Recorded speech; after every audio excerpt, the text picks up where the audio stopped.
नमस्कार दोस्तों, national watch आज फिर मनोरंजन की एक खबर लेकर के आपके बीच में हाजिर है। दोस्तों, Sitapur the city of gangster एक वेब सीरीज़ इसी महीने रिलीज़ होने जा रही है मैक्स प्लेयर पर और ओटीटी प्लेटफॉर्म पर। इसके कलाकार और सितारे आज यहाँ राजधानी लखनऊ में मौजूद थे। इसमें मुख्य अभिनेता रवि सुधा चौधरी, उनके साथ अभिनेत्री अपर्णा मलिक, उनके साथ अभिनेता गौरव सागर, नवल शुक्ला, मिर्जा अजहर आज यहाँ मौजूद थे और साथ में मौजूद थे अनिल रस्तोगी, जो कि लखनऊ के उत्तर प्रदेश के रंगमंच का और फिल्मों में चरित्र अभिनेता के रूप में एक बड़ा मुकाम हासिल कर चुके हैं। तो दोस्तों, वीडियो आज थोड़ा सा, ये खबर थोड़ी सी लंबी हो गई है क्योंकि हमने अनिल जी से खास साक्षात्कार किया है कि वेब सीरीज पे जो हिंसा और न्यूडिटी आ रही है, इसको लेके आप क्या कहेंगे, रंगमंच के कलाकारों को क्या मैसेज देंगे, और साथ ही लखनऊ में जो रंगमंच की और जो प्रेक्षागृह हैं उनकी जो दुर्दशा है, उनके ऊपर भी हमने तीखे सवालात अनिल रस्तोगी जी से किए। तो हम बात करेंगे रवि सुधा चौधरी जी से, अपर्णा मलिक जी से और बाद में अनिल रस्तोगी जी से बात करेंगे। दोस्तों, अगर इस वेब सीरीज़ की कहानी की बात करें तो रवि सुधा चौधरी ने एक ऐसे लड़के का किरदार निभाया है जिनको आप सामने देख रहे हैं, जो कॉलेज में पढ़ता है, लेकिन कुछ सामान्य से लड़ाई झगड़े होते हैं, उसी में एक झगड़ा बड़े पॉलिटिशियन से हो जाता है। तो इसी तरीके से मिक्स होकर के फिर ये कहानी आगे बढ़ती है, हीरोइन से प्यार होता है, और कहने का मतलब है कि राजनीति, साजिश, बदला, धोखा, गैंगवार जैसी कई सारी रोमांचक चीज़ें इस वेब सीरीज़ में आपको देखने को मिलेंगी, जो इसी महीने रिलीज़ हो रही है। कैसा होता है, निश्चित रूप से बुरा ही होता है। तो ये फिल्म एक सामाजिक संदेश भी देती है कि आजकल के नवयुवक भावावेश में आकर अगर गलत रास्ता इख्तियार करते हैं, भले ही उसके साथ आप बीती जो भी हुआ हो, कानून है, व्यवस्था है, उसका आपको अनुसरण करना चाहिए, उन चीज़ों की ओर आपको अग्रसर होनी चाहिए, ना कि आप गलत चीज़ों की ओर मुड़े। गलत चीज़ें अपनाएंगे तो गलत ही होगा आपके लाइफ में। रवि जी, यहाँ पर एक सवाल और है कि जैसे गैंग ऑफ वसेपुर आई थी, तो ज़्यादातर ऐसा होता है कि वही रिपीट चीज़ें होती हैं, और इसी के साथ दूसरा सवाल है कि वेब सीरीज़ में बहुत ज़्यादा न्यूडिटी और बहुत ज़्यादा हिंसा परोसी जा रही, तो आपने भी उसी तरफ एक कदम रख दिया। नहीं, देखिए, अपने अपने मार्केटिंग गिमिक्स होते हैं। अपनी फिल्म को दर्शकों के सामने प्रदर्शित करने का अपना एक तरीका होता है, अपना एक स्टाइल होता है। हमने अपनी फिल्म को काफ़ी साफ सुथरे तरीके से बनाया है, अपनी फिल्म को काफ़ी बैलेंस करने की कोशिश की है। इस मूवी में मेरे 3-4 शेड्स आपको देखने को मिलेंगे, क्योंकि चूँकि ये मूवी गैंगस्टर बेस्ड है और मैं एक गैंगस्टर की गर्लफ्रेंड हूँ, तो थोड़ी अक्खड़ लड़की हूँ, थोड़ी कोई एक्शन सीन्स देखने को मिलेंगे मेरे। उसके अलावा मैं एक प्रेमिका हूँ इस पिक्चर के अंदर, उसके अलावा मैं एक मुखबिर भी हूँ पुलिस की। तो ये 3-4 शेड्स हैं जो आपको देखने को मिलेंगे। अनिल जी, नेशनल वॉच पे आपका बहुत बहुत स्वागत है।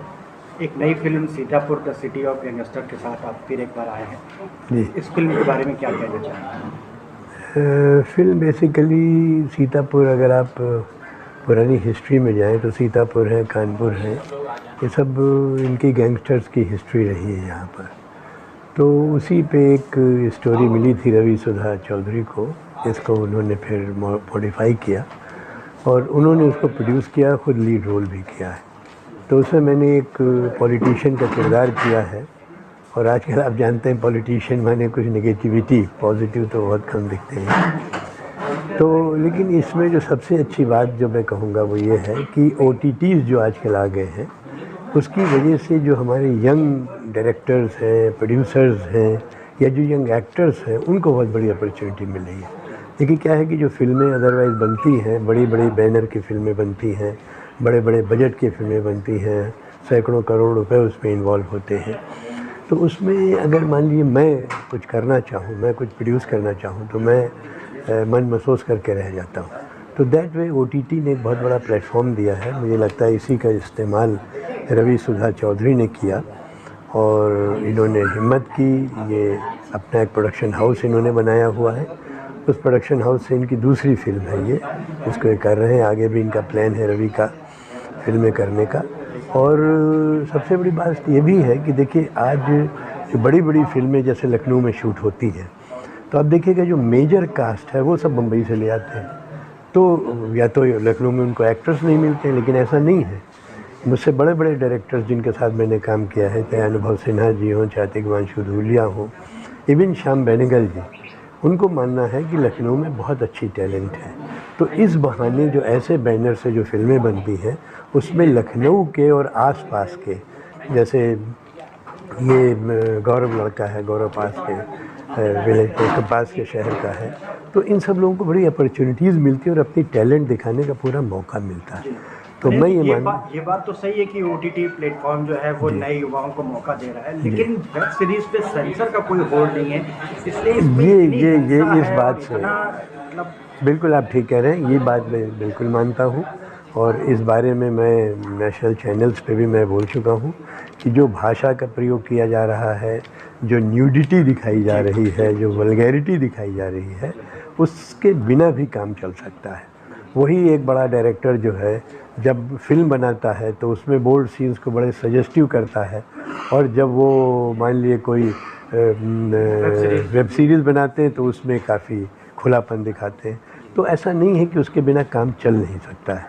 मैं भी आपकी बात से सहमत हूँ। अगर प्रोड्यूसर्स इस बात से सहमत नहीं होते हैं तो इसमें गवर्नमेंट को कोई सेंसर ज़रूर लगाना चाहिए, क्योंकि देखिए क्या है कि सिनेमा घर में तो आपने कहा कि हम अपनी वाइफ के साथ जाएंगे, अपने फादर के साथ चले गए, लेकिन घर में तो आपकी फैमिली होती है। तो जब आप फैमिली में देखते हैं, या तो फिर आप उसमें करिए कि नहीं भाई ये वेब सीरीज़ हम अपने इस बच्चे के साथ देखेंगे, वो वेब सीरीज़ अपनी वाइफ के साथ देखेंगे, ये हम अपने फादर के साथ देखेंगे, दैट इज़ नॉट पॉसिबल। तो आपका कहना बिल्कुल सही है, मैं मानता हूँ। और आप देखिएगा कि ये जो फिल्म इन्होंने बनाई है OTT की फिल्म है, लेकिन इन्होंने कहीं पर कोई वल्गैरिटी नहीं रखी है। अब हमारे साथ अनिल रस्तोगी जी हों और लखनऊ के रंगमंच की बात ना हो तो फिर ऐसा नहीं होता। सर कुछ बताएं, कुछ युवाओं के लिए कुछ संदेश। देखिए संदेश यही है कि आज रंगमंच की वजह से ही आप जितने कलाकार यहाँ देखेंगे जो आ रहे हैं, उसमें काफ़ी कलाकार जो है 60-70% कलाकार रंगमंच से आ रहे हैं। तो मेरा मानना ये है कि अगर जो हमारी नई टैलेंट जो यहाँ के उभरते लोग हैं, जो अपना कैरियर बनाना चाहते हैं, इस फील्ड में अपना कैरियर बनाना चाहते हैं, उनको रंगमंच को बहुत सीरियसली लेना चाहिए।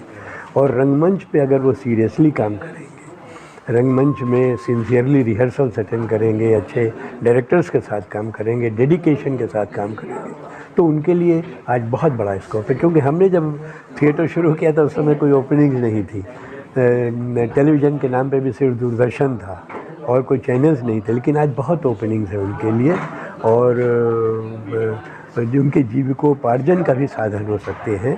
तो मेरा तो यही कहना है कि थिएटर को करें, सिंसेरिटी से करें, और उसके बाद में फिर यहाँ पर फिल्मों में और सीरियल्स में, वेब सीरीज़ में आकर के काम करें। अनिल जी, एक सवाल और यहाँ पर बनता है कि जो लखनऊ के थिएटर्स हैं, जैसे बली की आप बात कर लें, भातखंडे की बात कर लें, कई ऐसे बड़ी बदहाली की अवस्था। आप बिल्कुल सही कह रहे हैं। सरकार को लेकर के क्या, सरकार से क्या कहना चाहिए? देखिए सरकार से ही पूरी अपेक्षाएं हैं। जैसे उमनाथ बली ऑडिटोरियम है, वो पूरी तरीके से सरकारी है, डिपार्टमेंट ऑफ कल्चर का है वो, और उसकी रिपेयरिंग मैं सुन रहा हूँ पिछले साल भर से चल रही है, 8 महीने चल रही है, करोड़ों रुपया झोंका जा चुका है। उसका वजह ये है कि सुपरविज़न नहीं है।